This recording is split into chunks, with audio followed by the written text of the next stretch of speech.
하겠습니다.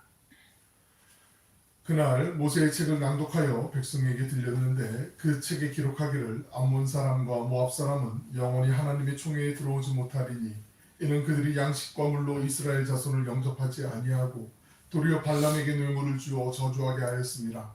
그러나 우리 하나님이 그 저주를 돌이켜 복이 되게 하셨다 하였는지라. 백성이 이 율법을 듣고 곧 섞인 무리를 이스라엘 가운데에서 모두 분리하였느니라. 이전에 우리 하나님의 전에 방을 맡은 제사장 엘리야십이 도비야와 연락이 있었으므로 도비야를 위하여 한 큰 방을 만들었으니 그 방은 원래 소재물과 유향과 그릇과 또 레위 사람들과 노래하는 자들과 문지기들에게 11조로 주는 곡물과 새 포도주와 기름과 또 제사장들에게 주는 거제물을 두는 곳이라. 그때에 내가 예루살렘에 있지 아니하였느니라. 바벨론 왕 아닥사스다 32년에 내가 왕에게 나아갔다가 며칠 후에 왕에게 말미를 청하고 예루살렘에 이르러서야 엘리야십이 도비야를 위하여 하나님의 전 뜰에 방을 만든 악한 일을 안지라. 내가 심히 근심하여 도비야의 세간을 그 방 밖으로 다 내어 던지고 명령하여 그 방을 정결하게 하고 하나님의 전에 그릇과 소재물과 유향을 다시 그리로 들여놓았느니라.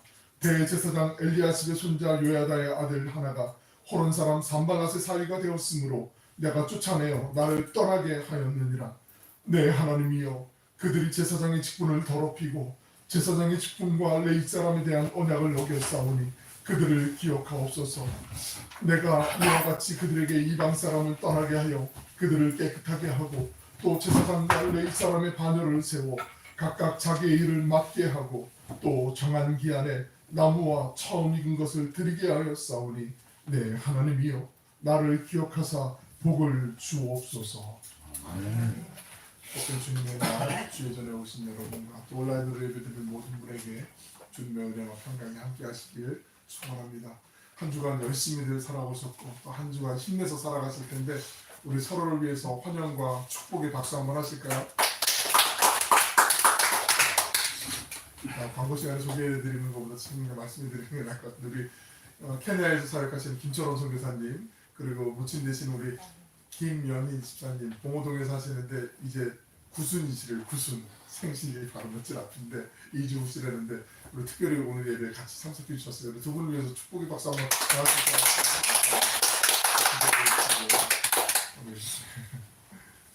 감사해요. 구순이신데 80도 안 되신 것 같아요. 아주 정정하세요. 고우시고. 칭찬이에요. 칭찬은 빈말 아니에요. 오늘 이 예배 통해서 하나님이 주신 은혜가 충만할 줄로 믿고요. 느헤미야가 13장까지인데 오늘 13장은 이제 마지막 이제 시간입니다. 우리 13번의 시간을 같이 느헤미야를 같이 살펴보셨는데 오늘 그래서 선교사님과 또 이제 스타기 교제를 나누면서 또 선교지의 따끈따끈한 이야기들, 또 기도의 제목들도 같이 나눌 시간이 충분히 있으리라 생각하고요. 오늘 말씀을 좀 같이 보도록 하겠습니다.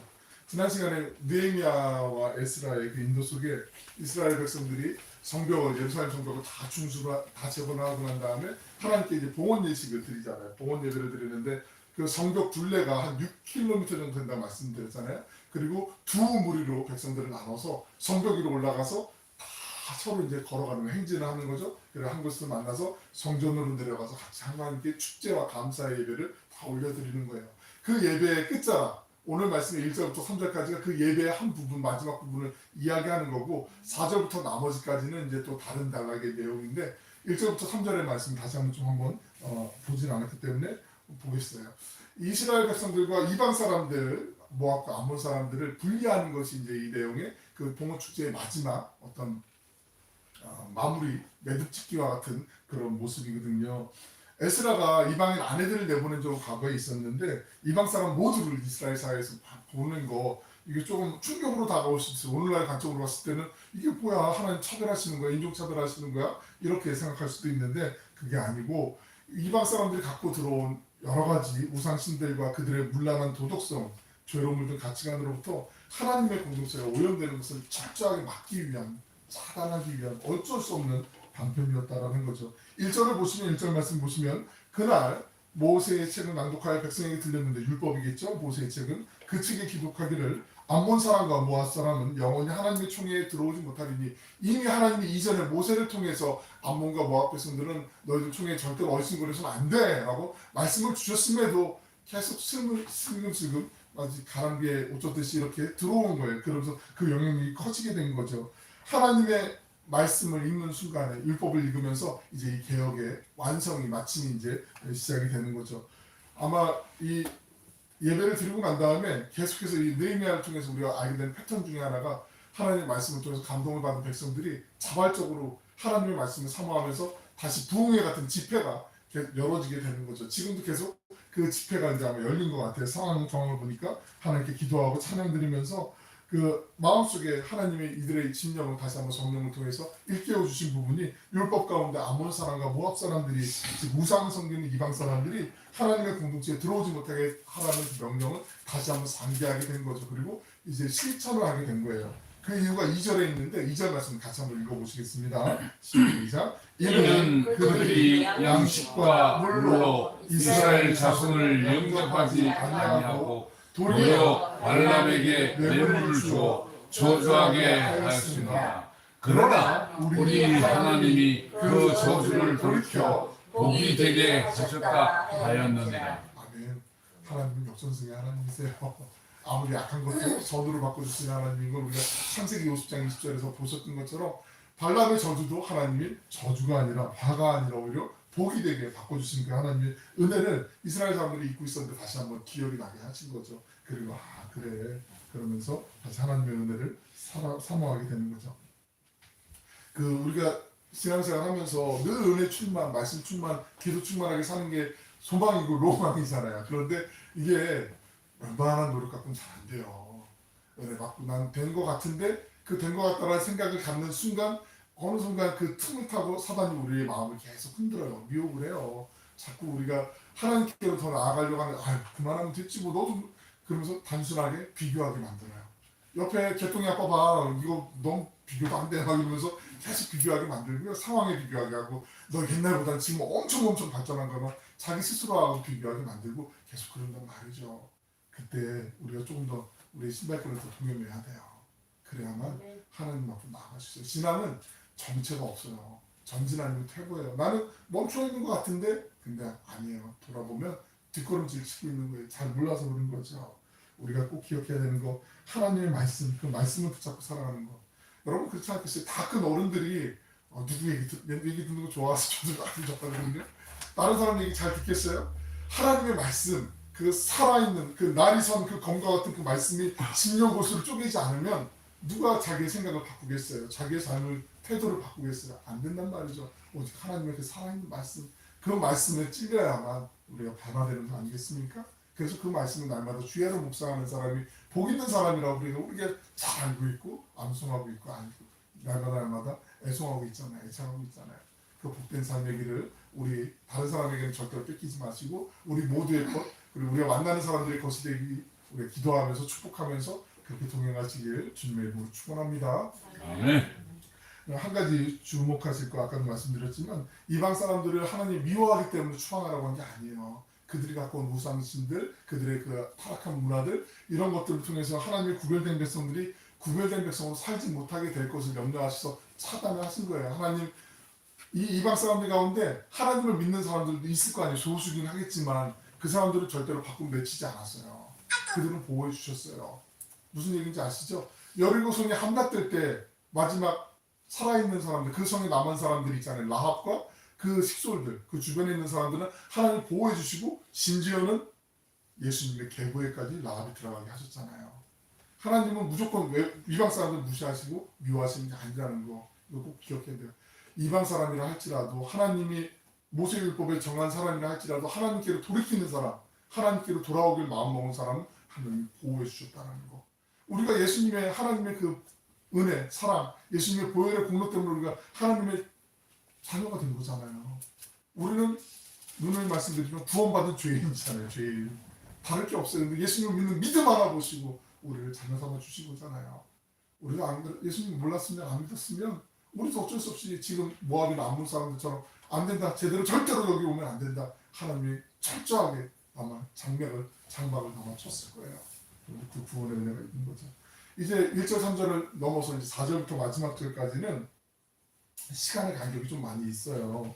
아닥사스다 왕 20년에 느헤미야가 이 예루살렘 총독으로 부임을 하게 되거든요. 근데 지금이 아닥사스다 왕 32년이에요. 그러니까 약 12년의 시간이 지나고 난 다음에 느헤미야가 이제 총독의 임기가 다 끝나고 페르시아 제국, 바사 제국의 그 왕에게 이제 다시 임기를 마치고 임기가 끝났으면 이제 돌아가야 되잖아요. 자기 자리로 돌아가야 되잖아요. 근데 돌아가고 난 다음에 이 오늘 말씀 같이 읽지는 않았지만은 6절 하반절에 며칠 후에라고 나와 있는데 말씀해 보시면 며칠 후에라고 나와 있는데 이 며칠이라는 게 우리가 생각하는 하루 이틀 사흘 며칠이 아니라 꽤 오랜 시간, 최소한 정황상 봤을 때 2년에서 3년, 어떤 성서학자는 한 10년 정도로 보는 사람도 있는데 그건 조금 긴 것 같고 역사적으로 봤을 때는 한 2, 3년 정도의 시간의 간격이 있었던 거예요. 그러니까 지금 예루살렘 정도 다 준수하고 그 사람들이 우리가 지난 시간에 봤지만 도장까지 꽝꽝 찍으면서 이제 하나님의 말씀대로 우리가 살겠습니다. 우리가 확실하게 도장까지 찍을 거예요. 우리가 이거 안 그러면 저주를 받을 거예요 라고 그렇게 막 맹세하고 도장을 꽝꽝 찍었단 말이에요. 약속을 했단 말이에요. 그래 이제 됐겠구나, 이제 안심이 되겠구나 하면서 느헤미야가 이제 총독의 부름을 받고 12년의 그 사역을 마치고 바사 제국으로 멀리 갔단 말이에요. 1000km 정도 되는 멀 거리를 갔어요. 그러면서 2, 3년의 시간이 지났는데 예루살렘에 살고 있던 이스라엘 백성들이 이게 그 신앙이 타협하면서 변질이 됐잖아요. 그러면서 이제 문제가 생긴 건 느헤미야가 왔는데 딱 맞닥뜨리게 된 거예요. 목도하게 된 거예요. 4절부터 이제 그 이야기가 나오죠. 그러면서 느헤미야가 다시 개혁의 국비를 늦추지 않고 개혁을 이제 완수하기 위해서 다시 한번 단행하는 첫 번째가 있어요. 성전을 정결케 하는 거예요. 성전을.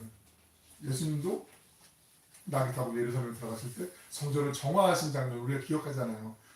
내 아버지의 집은 만민의 기도하는 집이라고 말씀하시면서 성전에서 매매하는 사람들, 뭐 환전하는 사람들, 이런 사람들 다 깨끗하게 정결하게 하신 것처럼 느헤미야가 첫 번째 하는 게 성전을 정결케 한 거였어요. 놀라운 것은 이방 사람들, 특별히 그 도비야, 우리가 잘 알고 있잖아요. 도비야, 산발랏이 그 사마리아의 총독이었잖아요. 사마리아 지역에. 근데 도비야가 그 산발랏의 참모였잖아요. 측근. 근데 그 도비야를 위한 집무실, 방이 있다는 거예요. 아, 이게 무슨 얘기인지 팍 한 번에 와닿지 않으십니까? 오늘날로 바꿔 얘기하면 사이비 이단들이 교회의 중요한 부분에 거기 집무실 놓고 거기 사무실 쓰고 있다는 거예요, 지금. 이게 말이 돼요, 이게 말이? 안 되잖아요. 지금 뭐 동네시에도 뭐 신천지도 날리고 뭐 하나님의 교회라고 해서 사람을 하나님으로 믿는 그 이단들도 난리인데 그 사람들이 그 버젓이 교회, 아무 교회 큰 교회 와가지고 여기 내가 여기 오늘부터 사무실 쓸 테니까 사무실 하나 내줘요. 그러니까 네 하고 고분고분하게 사람들 막 만나면서 거기서 집무실을 쓰고 있는 거예요. 지금 상황이. 이게 말도 안 되는 일이죠. 깜짝 놀랐는데 느헤미야 와서 이게 대본에 이게 어떻게 말이 되냐. 그런데 거기 있는 사람들은 뭐 그냥 서서히 그냥 받아들이게 된 거고 인정하게 된 거고 그래 그냥 뭐 어때 그래 같이 더불어 사는 거지 뭐 하나님도 사이좋게 지내라고 하셨잖아 뭐 이러면서 지금 완전히 무뎌져 버린 거예요. 감각이. 이 상황을 우리가 염두에 두고 보셔야 돼요. 느헤미야 6장 17절 보시면 도비야가 계속해서 사람들과 교류를 해서 서신을 보내면서 서로 친밀함을 도비야는 스파이들도 많이 이제 내통했던 사람이거든요. 6장 17절 말씀 읽어드리면 또한 그때 유다 귀족들이 여러 번 도비야에게 편지하였고 오늘 식으로 얘기하면 자주 이제 전화했다는 얘기예요. 도비야의 편지도 그들에게 이뤘으니 서로 의사소통을 아주 뭐 편안하게 했던 그런 상황이었단 말이죠. 유대의 상류층들이 막강한 부를 갖고 권력을 갖고 있었기 때문에 원래 기득권을 가진 사람들은 그 주도권을 놓치고 싶지 않잖아요. 그러니까 계속해서 그걸 유지하기 위해서 수단과 방법을 가리지 않고 어떻게 해서든지 계속 연명하고 싶은 방법이 있잖아요. 돈이 필요하면 돈을 써서나 아니면 권력 있는 사람 뒷배가 필요하면 그 사람이 줄대게 해가지고 그 사람의 입김에 힘입어서 계속 그 자리를 지키고 싶어하는 게 힘 있는 사람들의 속성이거든요. 지금도 마찬가지고 앞으로도 주님 오실 때까지 계속 그럴 건데 지금 도비야와 또 서로 이제 긴밀한 교류를 했던 사람들이 유대의 기득권층, 지도자급 되는 사람들이었다라는 거 우리가 잘 알고 있잖아요. 그 중에 제일 놀랄만한 게 대제사장이었던 엘리야십이 있었다라는 거죠. 제사장이 뭐 하는 사람이에요? 하나님께 예배드리고 하나님께로 돌이키기를 사람들에게 계속 근신하게 하고 채근하고 사람들로 하여금 모범을 보이는 사람이 대제사장이잖아요. 근데 이 사람이 앞장서서 지금 하나님과 반대되는 일을 하고 있다는 거죠. 이게 정말 깜짝 놀랄 일이라는 거죠. 이게 엘리야십은 느헤미야가 아마 대제사장이니까 엘리야십은 느헤미야가 페르시아 그 바사 제국에 가서 이렇게 빨리 돌아올 줄 아마 몰랐던 것 같아요. 그러면서 이런 말도 안 되는 일을 벌이게 된 거죠. 도비아를 위해서 그렇게 성전 안에 큰 방을 만들어 주려면 방을 넓히려면 제일 좋은 게 뭐가 있죠?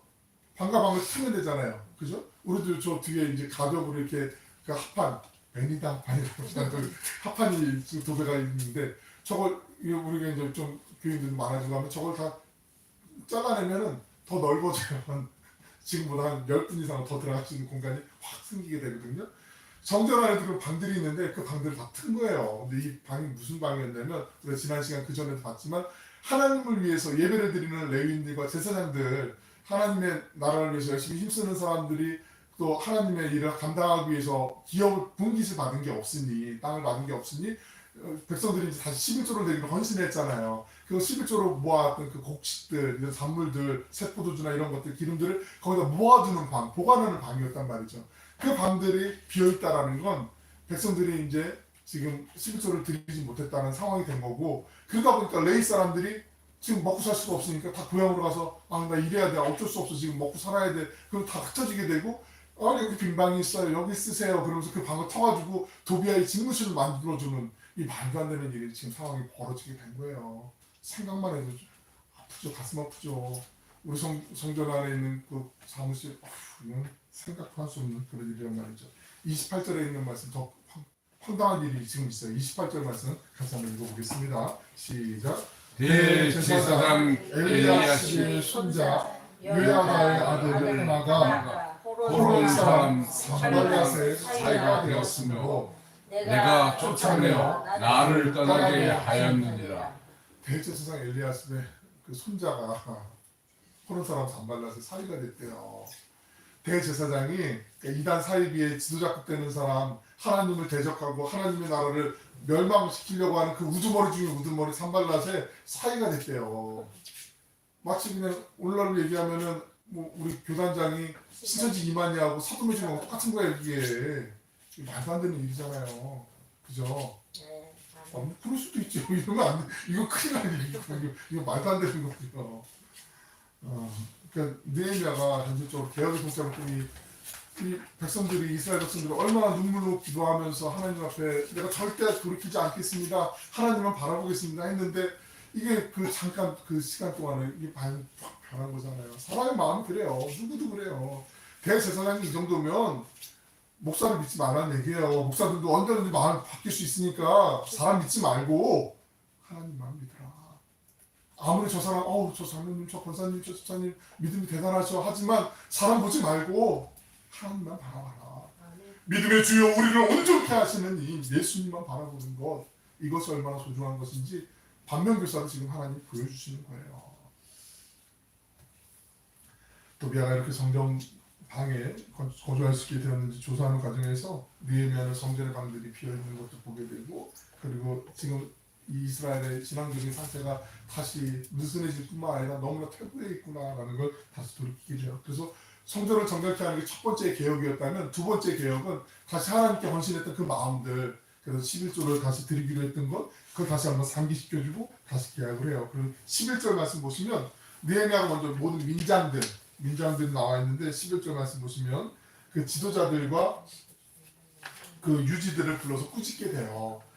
당신들이 모범을 보여야지, 이러면 안 되지 않습니까? 라고 이렇게 꾸짖는 거죠. 그 다음에 레위 사람들 다시 하나님께 예배드려야지, 당신들 힘들다고 여기 대표님 치고 나가서 지금 돈 벌고 있으면 어떻게 해요? 라고 얘기하는 거예요. 지금 13절에 보시면 창고지기들을 세워서 11조를 관리하게 해요. 근데 이 사람들이 충직한 자로 인정됩니다 라고 말씀드렸는데, 이 충직한 자로 인정된다, 이거는 하나님을 믿는 믿음에 있어서 우직하게 하나님을 절대적으로 믿는 그 신앙이 있었던 사람, 확실한 믿음을 갖고 있었던 사람, 진실한 사람들이란 뜻이에요. 이게 원어적으로 보면은.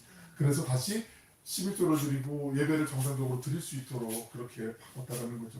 14절에 보시면 느헤미야는 언제나 그랬던 것처럼 다시 하나님께 기도드리면서 이 일도 또 마무리를 하게 돼요. 14절 말씀 같이 한번 읽어볼게요. 시작. 내 하나님이여, 이 일로 말미암아 나를 기억하옵소서. 내 하나님의 전과 그 모든 직무를 위하여 내가 행한 선한 일을 그만하지 그만하지 마옵소서. 마옵소서. 하나님께서 주실 상을 간구하는 기도가 아니라 나를 좀 붙들어 달라고, 하나님 제 마음 변치 않게 해주시고 오히려 우리가 좀 하나님 기뻐하시는 길로 나아갈 수 있도록 붙잡아 달라고 그렇게 간구하는 거예요. 힘주시면 간구하는 거죠. 아무리 발버둥 치면서 지도자가 모범을 보이려고 해도 노력하려고 해도 정말 이게 계란으로 파헤치는 것 같고 끝이 안 보이는 것 같으면 때로는 그 외로움과 고독과 그 한계가 보이지 않는 그 막연한 두려움 속에서 지칠 때 많이 있잖아요. 힘들 때 많이 있잖아요. 우리 엘리야 잘 아시잖아요. 갈멜산에서 850대 1 이방의 바알과 아스라를 섬기는 선지자들과 대결을 벌이고 정말 통쾌한 승리를 벌였는데 그리고 난 다음에 이세벨이 한마디 하잖아요. 내가 너 오늘 저 사람을 좀 죽일 거야. 이 얘기 한마디 듣고서 그냥 내달아서 광야의 길을 걸어가는데 달려가는데 지치고 쓰러질 때 엘리야만 그러겠어요. 누구에게나 하나님의 일을 하는 사람들 우리가 세상 일을 할 때도 지칠 때가 많이 있는데 좋은 뜻으로 하나님을 할 때도 그렇게 쓰러질 때가 있어요. 그런데 기도하면 하나님을 바라보면 아니 바라보지 않아도 하나님이 이미 예비하신 그 은혜 안에 우리에게 힘 주시고 감당할 수 있는 능력도 주시고 우리의 힘으로 어려울 때 동역자들을 붙여주시잖아요. 우리 이미 그 은혜를 맛봤잖아요. 우리 앞으로는 맛보실 거죠? 그죠? 네. 하나님이 도와주시잖아요. 우리 혼자 하면은 한계가 있어요. 못해요. 절대 못해요. 하지만 하나님이 함께 하시기에 넉넉히 모든 것을 감당하게 되는 줄로 믿습니다. 이제 느헤미야가 세 번째로 행한 개혁이 있어요. 첫 번째 성전을 정결케 하고 11조를 다시 정비하면서 예배를 드릴 수 있도록 기틀을 마련해놓고 세 번째로 한 것은 안식일을 엄격하게 지키게 한 거예요. 오늘날 얘기하면 주일이겠죠. 안식일은 말 그대로 하나님만 바라보고 하나님에 감사하면서 우리가 일도 안 하고 쉬면서 하나님의 갈망하는 거거든요. 오늘날로 재해석하면 그럼 안식일에 주일날 일하면 안 되네요. 뭐 원론적으로 그게 내 마음을 와닿으면 그럴 수 있고 그래도 어쩔 수 없이 근무해야 되는 상황들이 있잖아요. 그래서 근무하면서 내 마음속에 평안함, 내 마음속에 안식, 내가 주중에는 일상에 바빠서 하나님을 좀 덜 생각했다면 주중보다 더 하나님을 더 갈망하고 생각하고 기도하면서 하나님 앞에 나아가려고 몸부림칠 때 비록 예배의 자리에 참석하지 못한다 할지라도 그 속에서 하나님이 주신 마음 평안함이 있고 그 속에서 하나님이 주신 위로가 있고 힘이 있으면 그것도 안식일의 뜻에 부합한 것이잖아요. 그러니까 꼭 행위 때문에 하나님이 너 지켰어 너 안 지켰어 하나님 정말 인간적으로 막 우리가 너무 하나님을 낮추면 안 돼요. 하나님은 그 모든 것을 초월하시는 분이거든요. 그러니까 그 마음의 정신, 자세 그걸 우리가 붙잡고 있는 게 중요한데 다시 그 안식일을 엄격히 지키기 위해서 느헤미야가 개혁을 해요. 내가 하나님의 자녀임을 확인하는 게 안식일이잖아요.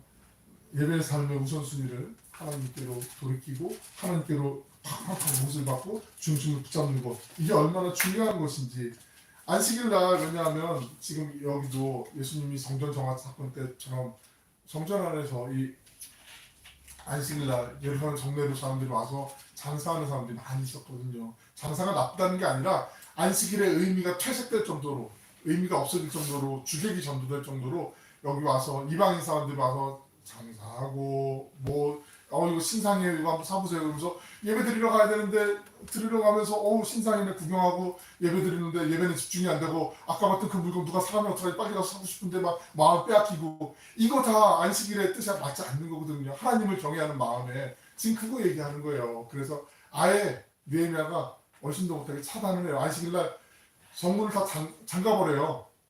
그래서 절대로 얼씬거리지 못하게 그리고 17절에서도 느헤미야가 유다의 귀인들 17절 말씀 보시면 17절 말씀 한번 넘겨볼까요? 나오나요? 네, 좀 많이 지나갔죠. 모든 귀인들, 이 귀족들 같은 사람들 어떻게 너희들이 지금 안식일에 모범을 보여야 되는데 지금 안식일날 뭐 물건 사면서 저거 신상이라고 가서 때려보려고 와가지고 저거 구경하고 하고 나중에 이건 내가 사야지 뭐 이러면서 서로 아둥바둥거리고 그렇게 할 수 있느냐 그렇게 하면 안 되지 않느냐 지금 그 얘기하고 있는 거예요. 그리고 18절에 보시면은 너희 조상들이 지금 안식일을 범하면서 하나님께 얼마나 무서운 벌을 받았는지 그걸 다시 한번 기억나게 하는 거죠. 그래서 기억하는 게 중요해요. 우리가 기념하는 게 중요하거든요. 사람은 망각의 동물이기 때문에 금방 잊어요. 자기 일도 금방 잊는단 말이죠. 그리고 나서 느헤미야가 이스라엘 실패에 다시 우리가 돌이키면 안 되지 않느냐 얘기하는 거예요.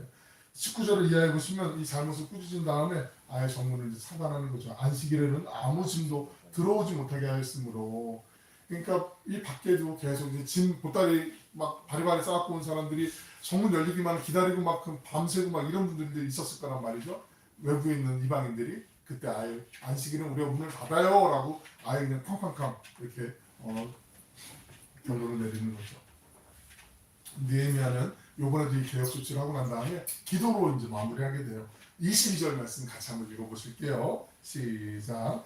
내가 또 레위 사람들에게 몸을 정결하게 하고 와서 성문을 지켜서 안식일을 거룩하게 하라 하였느니라.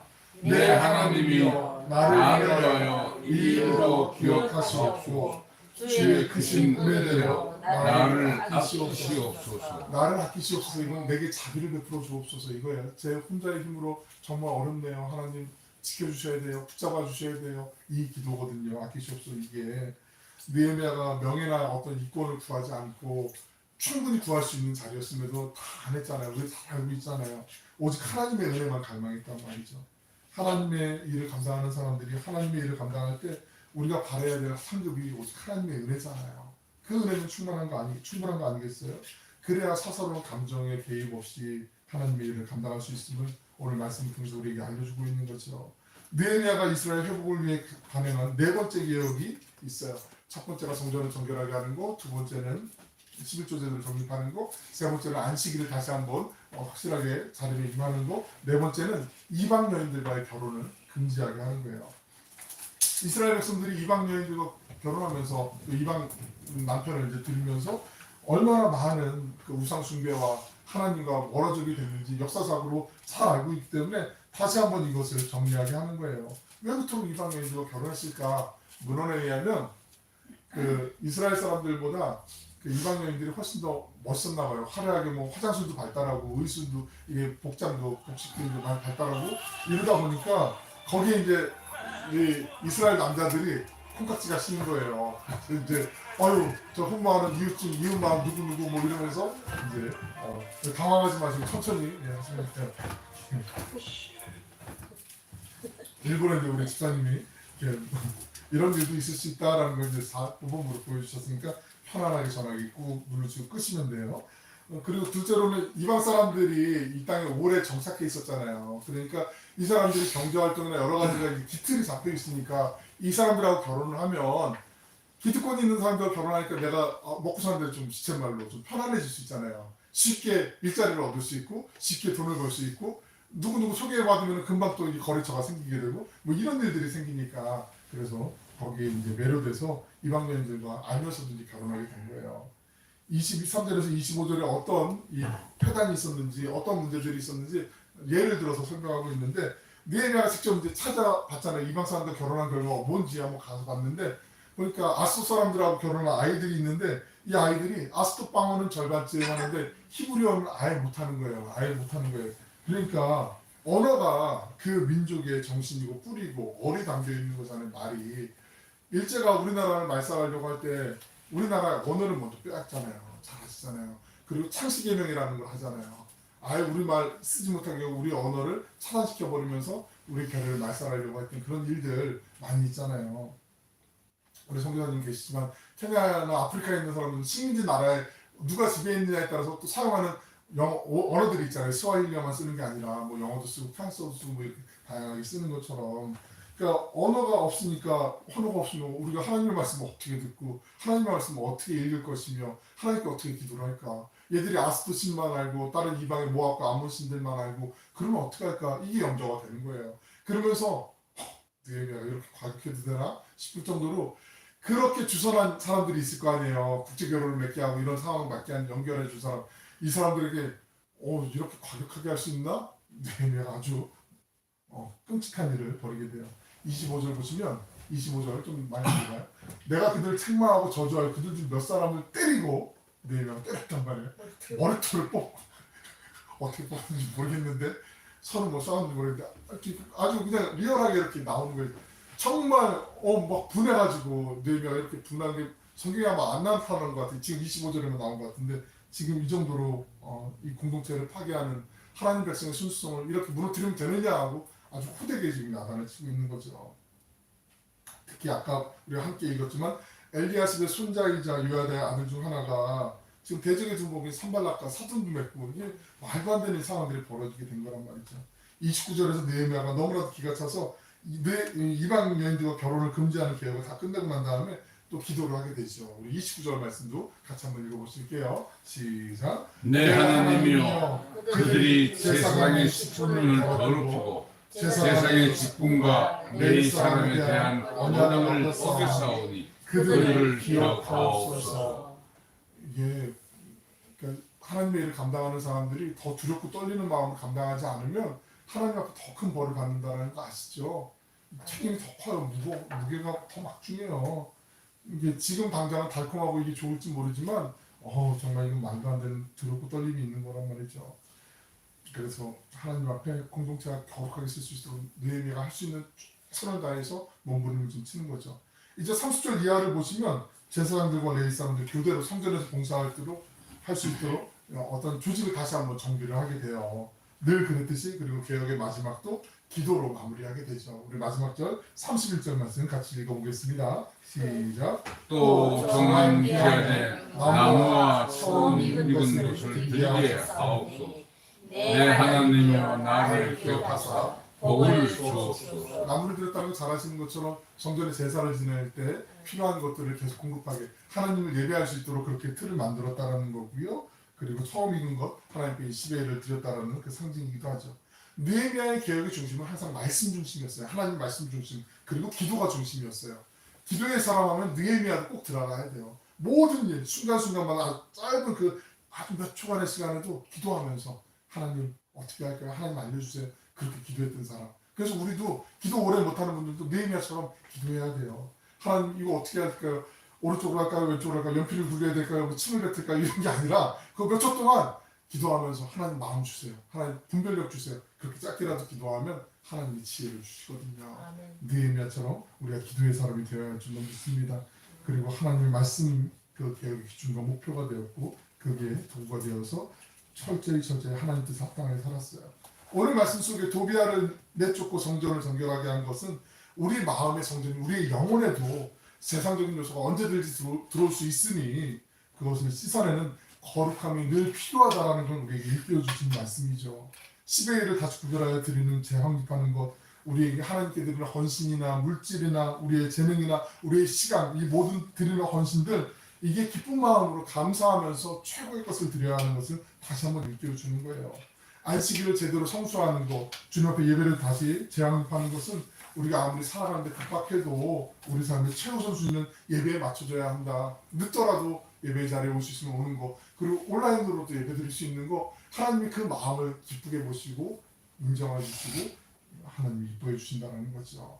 사랑하고 축복하는 여러분, 우리 인생에서 하나님의 말씀이 우리의 삶의 모든 기준이 되는 건 당연한 거잖아요. 기도하면서 힘을 얻는 것도 당연한 거잖아요. 그 속에서 그 선한 능력을 의지하면서 느헤미야처럼 세상의 한복판에서도 살아계신 하나님을 영화롭게 하는 그 느헤미야와 같은 복된 삶을 사시고 누리면서 행복한 믿음의 주인공으로 승리하시는 우리 모두가 되시길 주님의 이름으로 간절히 축원합니다. 아멘. 기도하겠습니다. 사랑을 하여 풍성하시고 사부러우신 아버지 하나님, 이단과 우상이 횡행했던 그 시대에 도저히 희망이라고 보일 것 같지 않는 절망의 순간에 하나님의 말씀 붙잡고 기도하며 100년 넘게 짓지 못했던 그 성벽을 52일 만에 중수하고 하나님께 감사의 예배를 드리면서도 다시 또 머뭇머뭇거리고 하나님과 세상을 견주어서 타협하면서 돌이키기 어려웠던 백성들을 그 마음을 다시 결단하게 하고 하나님께로 완전히 돌이키며 주님의 구별된 백성으로 살아갈 수 있도록 그 모든 틀을 만들었던 느헤미야, 그 삶의 면면을 흘러갔던 그 삶의 궤적 가운데 너무나 많은 뼈저린 눈물과 아픔과 그 상심과 또 주님이 주시는 기쁨과 감사를 우리가 다 나누지 못했지만, 다 이해할 수는 없겠지만 언젠가 우리가 하나님 그 영원한 본향에 돌아가서 다 알게 되겠지만, 하나님 우리가 느헤미야를 통해서 본받을 것들 우리가 결코 놓치지 않게 하시고, 우리의 삶의 자리가 다르고 형편이 다르다 할지라도 우리의 삶의 그 한복판에서 하나님 백성으로 하나님의 뜻을 구하며 하나님의 말씀을 기억하며 잠깐이라도 기도하며 하나님의 뜻에 합당한 모습으로 살려고 몸부림치는 예배자로 우리 모두가 살아가길 원합니다. 이 시대의 느헤미야처럼 살아가길 원합니다. 하나님 우리 한 사람 한 사람 붙잡아 주시고, 내가 혼자는 할 수 없다 할지라도 하나님이 함께 하시면 넉넉히 감당할 수 있고 이겨낼 수 있음을 믿습니다. 그 믿음으로 어제보다 복된 믿음을 살아가는 오늘 되게 하시고 오늘보다 한 걸음 더 발전된 주님께로 더 가까이 나아가는 내일을 기대하며 나아가는 우리 믿음의 형제 자매들 되게 하여 주시옵소서. 감사드리며 예수님의 이름으로 기도 올리옵나이다.